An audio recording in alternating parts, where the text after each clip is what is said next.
টানা কয়েকদিনের ভারী বৃষ্টিতে কক্সবাজারে বেড়েছে পাহাড় ধসের শঙ্কা।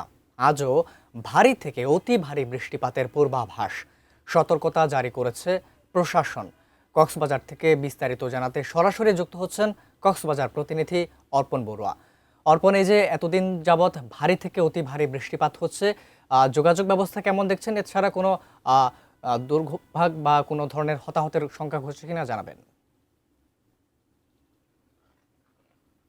ভারী বৃষ্টিপাত হচ্ছে কক্সবাজারে।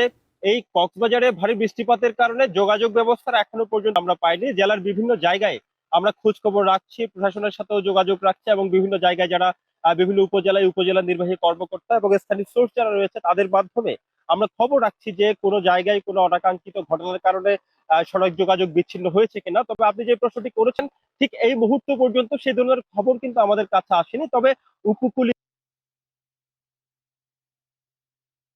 কুতুবদিয়া উপজেলা সেখানে একটি ব্রিজ আসলে ধসে পড়েছে বলে সেই ধরনের খবর আমাদের কাছে রয়েছে।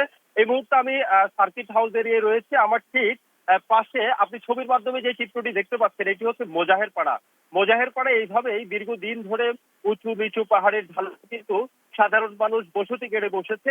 আপনি নিশ্চয় জানেন অতি ভারী বৃষ্টিপাতের সময় কিন্তু পাহাড় ধসের একটি সম্ভাবনা রয়েছে। ইতিমধ্যেই রোহিঙ্গা শিবির সহ স্থানীয় জনগোষ্ঠীর মাঝে পাহাড় ধসের ঘটনায় 11 জনের মৃত্যুর খবর ইতিমধ্যে আমরা এই নিউজের মাধ্যমে দর্শকদেরকে জানিয়েছি। অতি ভারী বৃষ্টিপাত আজকে সকাল ভোর 6টার আগ পর্যন্ত গত 24 ঘন্টায় 69 মিলিমিটার বৃষ্টিপাত রেকর্ড করা হয়েছে এবং সেই বৃষ্টিপাতের সম্ভাবনা আজকে আরো বেশি বাড়তে পারে বলে কক্সবাজার আবহাওয়া অফিসের পক্ষ থেকে আমাদেরকে জানানো হয়েছে।